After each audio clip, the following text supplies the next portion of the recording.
یعنی کچھ بھی کھا لو، کچھ بھی پی لو اور آ کر کے مسجد میں نماز پڑھ لو، یہ اسلام نہیں ہے۔ اسلام تمہیں اندر سے بھی پاک دیکھنا چاہتا ہے، باہر سے بھی پاک دیکھنا چاہتا ہے۔ چہرے سجا لیں، کپڑے اچھے پہن لیں، لیکن پیٹ میں حرام رزق ڈال کر کے آئیں، اللہ کی بارگاہ میں اس کا کوئی سجدہ قبول نہیں ہے۔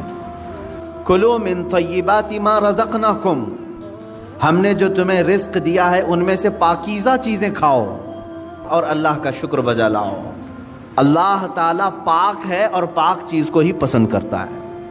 ایک سجدہ ادا کرنے سے پہلے بدن کا غسل سے ہونا، وضو سے ہونا، کپڑوں کا پاک صاف ہونا اور پھر اس جگہ کا بھی پاک ہونا ضروری ہے۔ یہ شرائط نماز میں سے ہے۔ اگر ان میں سے کوئی ایک چیز بھی ناپاک رہی تو نماز ہوگی نہیں۔ اللہ تعالیٰ کے حبیب صلی اللہ علیہ وسلم فرماتے ہیں ان اللہ لا ينظر الى صورکم بل الى قلوبکم، اللہ تمہاری صورتوں کی طرف نہیں دیکھتا، تمہارے دلوں کی طرف دیکھتا ہے۔ اب تم مسجد میں آ رہے ہو، بدن بھی پاک کر کے آئے، کپڑے بھی پاک کر کے آئے اور جگہ بھی پاک ہے جہاں نماز پڑھ رہے ہیں، لیکن جسم کے اندر حرام غذا لے کر کے آئے، ناپاک چیزیں کھا کر کے آئے، تو یوں ہی سمجھ لو میرے عزیزوں کہ اندر کی غلاظت سے آپ نے اپنے آپ کو صاف نہیں کیا، باہر صرف صاف ہو گئے۔ اسی وجہ سے نمازوں کا کما حقہ لطف بھی نہیں مل پاتا، عبادتوں کا وہ ذوق بھی نہیں آ پاتا۔ اس کی وجہ کیا ہے؟ اندر سے یہ خرابی موجود ہے، اوپر سے جتنی لیپا پوتی کر لیں۔ نماز کو جس انداز سے پڑھنے کا حکم دیا گیا تھا وہ نماز تم نے اگر پڑھ لیا ہوتا، ظاہر بھی پاک ہو، باطن بھی پاک ہو، پھر دیکھو تمہیں نماز صرف بے حیائی اور برائیوں سے بچاتی نہیں بلکہ مولا کے قرب تک پہنچاتی ہے۔ تو اللہ تعالیٰ نے اتنا پاکیزہ بنایا ہے کہ اس صورت کو اللہ قرآن میں فرماتا ہے کہ ہم نے سب سے بہترین صورت اگر اپنی مخلوق میں کسی کو دی ہے تو وہ انسانوں کو دی۔ اس کی لاکھوں کی مخلوق ہے، اگر انسان کو سب سے اچھی صورت نہ ملی ہوتی تو کبھی انسانوں میں اللہ اپنے محبوب کو نہیں پیدا کرتا، وہ اور اچھی صورت والوں میں پیدا کرتا۔ محبوب صلی اللہ علیہ وسلم کا انسانوں میں پیدا ہونا اس بات کی علامت ہے کہ اللہ نے اس انسان کو سب سے اشرف صورت عطا کی ہے۔ اور یہ بھی روایت میں ملتا ہے کہ قیامت کے دن اگر یہ انسان غلطی کیے، کفر کریں، شرک کریں، برائیاں کریں، جہنم میں ان کو ڈالنا ہوا بھی، جہنم میں ڈالنا ہوا بھی تو اس شکل سے کوئی جہنم میں نہیں جائے گا، جہنمی کی صورت بدل دی جائے گی۔ جس کو اللہ نے اشرف بنایا، اعظم بنایا، اجمل بنایا، خوبصورت بنایا ہے، اس کی زندگی کے لیے تو یہ ضروری ہے کہ اب وہ کیا کھا رہا ہے، کیا پی رہا ہے، اپنے سٹینڈرڈ کو دیکھ کر کے کرے، اپنے معیار کو دیکھ کر کے۔ تم اگر وہی چیزیں کھا رہے ہو جو کتا کھا رہا ہے تو فرق کیا رہ گیا تمہارے پاس؟ تم اگر وہی چیزیں کھا رہے ہو جو خنزیر کھا رہا ہے تو فرق کیا رہ گیا تمہارے؟ تم اشرف المخلوقات ہو، تمہیں اللہ نے پاکیزہ اور حلال چیزیں عطا کی ہیں۔ اے مومنو، تمہارے لیے اللہ تعالیٰ نے جو راستے بیان کیے ہیں ان راستوں سے ہرگز نہ ہٹنا۔ اللہ رب العزت فرماتا بل یرید الانسان لیفجر امامہ، انسان یہ چاہتا ہے کہ اس کے سامنے بے حیائی کی جائے، وہ پسند اسی چیز کو کرتا ہے اکثر۔ جس کا باطن خراب ہو چکا ہو اس کی طبیعت حرام کی طرف ہی مائل ہوتی ہے۔ تو اللہ کے حبیب صلی اللہ علیہ وسلم نے فرمایا اے میرے صحابہ، ان قریب تم دیکھو گے امت پر میرے ایک ایسا زمانہ آئے گا کہ میری امت حلال و حرام کی تمیز بھول جائے گی۔ وہ زمانہ میں اب آنکھوں سے دیکھ رہا ہوں۔ آج امت مسلمہ کو پوری دنیا نے سودی کاروبار پر لگا کر رکھا ہے۔ حقیقت میں آپ کو بتاؤں، آج یہودیوں کا سب سے بڑا نظام، دجالی نظام، یہ کریڈٹ پر جو چل رہا ہے، سودی بینکوں کا جو نظام انہوں نے پوری دنیا میں متعارف کروایا، پوری دنیا سے انہوں نے حلال کا خاتمہ کرنے کی کوشش کی، اس میں مسلمان بھی ملوث ہو گئے۔ بینکوں کے مسائل الگ ہیں لیکن تقریباً پوری دنیا کو انہوں نے سود پر لا کر کھڑا کر دیا، سود پر لا کر کھڑا کر دیا۔ اور سود کی نحوست ایسی ہے کہ جو بندہ اس میں ڈوب گیا وہ نحوستوں میں گرفتار ہو گیا۔ حلال کھانے کی جب فکر نہ ہو، محنت کرنے کی جب عادت نہ ہو تو شیطان اسی طرح سے ان کے ذہن کو ورغلاتا ہے اور راتوں رات اپنے پورے پیسے لگا کر کے ڈبل چاہتے ہیں۔ یہی تو سود ہے۔ اور آج کرکٹ کی دنیا میں جو پیسے لگائے جا رہے ہیں اور جان بوجھ کر کے اس زمانے میں مسلمانوں کو، نوجوانوں کو اس میں مبتلا کیا گیا ہے کہ تمہارا مال ختم ہو جائے، حیرت کی بات ہے کہ پہلے شرم محسوس کرتے تھے لوگ بیاج کہنے کو، سود کہنے کو، گیمبلنگ کہنے کو، جوا کہنے کو۔ کرکٹ کے نام پر دنیا تمہیں جوئے میں ملوث کر رہی ہے اور تم خوشی سے کھیلے جا رہے ہو۔ یاد رکھو، جس نے جوئے کو دیکھا، جوا بازی کیا نہیں، کھیلا نہیں، دیکھتا رہا، اللہ رب العزت کا عذاب اسے گرفتار کرے گا۔ سب سے بڑا عذاب اللہ کا یہ ہے کہ موت سے پہلے ایمان چھین لیا جائے، خطرناک عذاب ہے اللہ کا۔ شیخ علی دقاق رحمۃ اللہ تعالی علیہ کی ایک حکایت میں نے پڑھی تھی۔ یہ پہاڑوں پر جا کر کے عبادت کرتے تھے، پہاڑوں کے اوپر یہ لکڑیاں کاٹنے کے لیے بھی جاتے تھے، لا کر کے بیچتے تھے کاٹ کر کے۔ ایک دن دیکھا ایک تھیلا وہاں پڑا ہوا ہے، تھیلی چھوٹی سی، اور اس کو ہلا کر کے دیکھا تو سونے کے سکے تھے، اشرفیاں تھیں۔ ظاہر سی بات ہے، راستے میں اگر کسی کو سونے کی اشرفیاں مل جائیں تو اس کے کیا ہے، وارے نیازیں ہیں۔ اور انہوں نے اٹھایا، کہا کہ دل تو نہیں چاہتا کہ اس میں سے میں اپنے لیے کھاؤں، یہ لقطہ ہے، لقطہ کے احکام الگ ہیں شریعت۔ انہوں نے کہا میں یہ کسی مستحق کو دے دوں گا، لے لیا، دل میں ذرا برابر خرابی نہیں آئی۔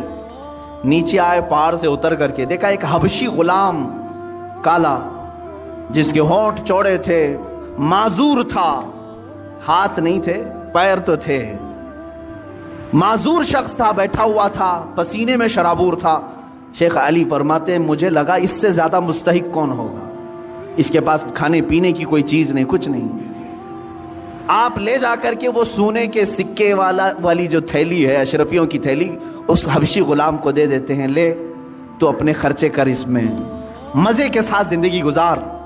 اس حبشی نے کہا اے علی دقاق، لے جاؤ اس کو، جہاں سے اٹھایا وہیں رکھو، پچھلے 1 سال سے روزانہ میں دیکھ رہا ہوں، پچھلے 1 سال سے میں اس کو روزانہ دیکھ رہا ہوں، آج تک ہاتھ نہیں اٹھایا۔ میرے عزیز و شیخ علی دقاق فرماتے ہیں کوئی حبشی غلام، وہ اس زمانے کے قطب تھے جنہوں نے ہاتھ لگانے کو بھی منع فرمایا۔ آج ہم ان اسلاف کی روشنیوں کو بھول کر کے دنیا جو ہمیں ہے یہ کرشمے دکھا رہی ہے اس کے پیچھے پڑ گئے۔ میچ میں بیٹنگ لگا دوں گا، کسی ایجنٹ کے پاس نہیں گیا، اسی اپلیکیشن میں بھر دیا، 500 کون دیکھ رہا ہے، میرے اکاؤنٹ سے کٹ گئے۔ یاد رکھو اللہ رب العزت علیم و خبیر ہے، لا تأخذہ سنۃ ولا نوم، جس کے پاس تمہیں فیصلہ دینا ہے اسے تو اونگ بھی نہیں آتی، نیند بھی نہیں آتی۔ ہم سے بچ لو گے، آج دنیا سے بچ لو گے۔ جس کے پاس فیصلہ ہونا ہے اس کی تو شان یہ ہے کہ اسے اونگ بھی نہیں آتی، وہ غافل بھی نہیں ہے کسی چیز سے، تمہارے حالتیں، تمہارے دل کی خبریں وہ سب جان رہا ہے۔ سید الانبیاء، سید المعصومین، سید الاصفیاء، حبیب کبریا صلی اللہ تعالی علیہ وآلہ وصحبہ وبارک وسلم حسنین کریمین کے گھر آئے ہیں، دیکھا بچے بھوکے ہیں۔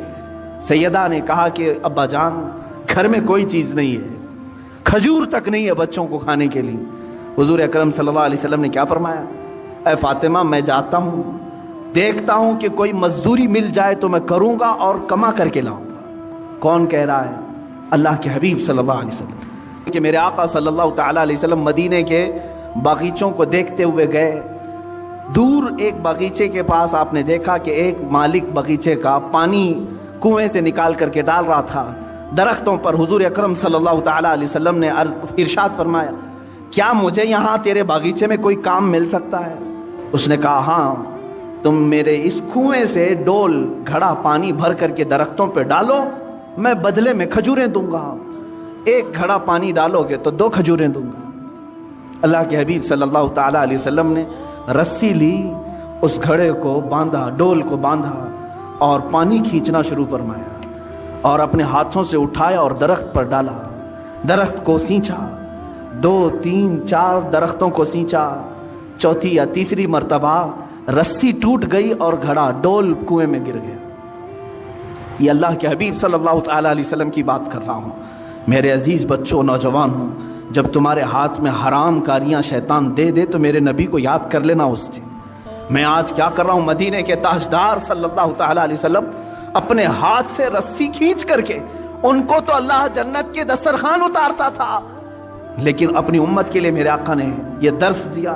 رسی ٹوٹ گئی، گھڑا اندر گر گیا، باغیچے کا مالک نہیں جانتا تھا، آیا اس نے ہاتھ اٹھا دیا، مزدوروں کے ساتھ جس طرح کیا جاتا ہے۔ اللہ کے حبیب صلی اللہ تعالی علیہ وسلم نے جواب نہیں دیا، میرے آقا صلی اللہ تعالیٰ علیہ وسلم نے جواب نہیں دیا، اس لیے کہ میں مزدوری کر رہا ہوں یا کام کر رہا ہوں۔ آپ نے گھڑے کو نکالا، پھر رسی کو باندھ کر کے اس کو دے دیا۔ غالباً اس دن 6 یا 8 کھجوریں ملی، وہی لے کر کے حسنین کریمین کو کھلانے کے لیے میرے آقا تشریف لائے، گھر میں تشریف لائے، وہی کھجوروں کے ساتھ۔ کائنات کا آقا و مولا اپنے ہاتھوں سے کما کر کے اپنے بچوں کو کھلا سکتا ہے، اور تم راتوں میں بیٹھ کر کے گیمبلنگ کر کے جوئے کھیل کر کے اپنے گھر کو جہنم کی آگ سے بھرنا چاہتے ہو؟ کیسی امت ہے میرے آقا کی۔ حضور اکرم صلی اللہ تعالیٰ علیہ وسلم نے کسی کو یہ چیز بیان نہیں کی، لیکن جس نے ہاتھ اٹھایا تھا اس کے بعد اسے احساس ہونے لگا کسی حسین چہرے پر میں نے ہاتھ اٹھایا ہے۔ چاند جیسا کوئی میرے باغیچے میں اترا تھا۔ بعد میں بے قراری اتنی بڑی کہ جو گزرتا تھا اسے پوچھتا تھا کہ ایک ایسی شخصیت میرے ہاں آئی تھی، کون ہے یہ؟ لوگوں نے کہا کہ وہ تو محمد رسول اللہ تھے صلی اللہ علیہ وسلم۔ اس نے کہا وہی ہے؟ کہا ہاں۔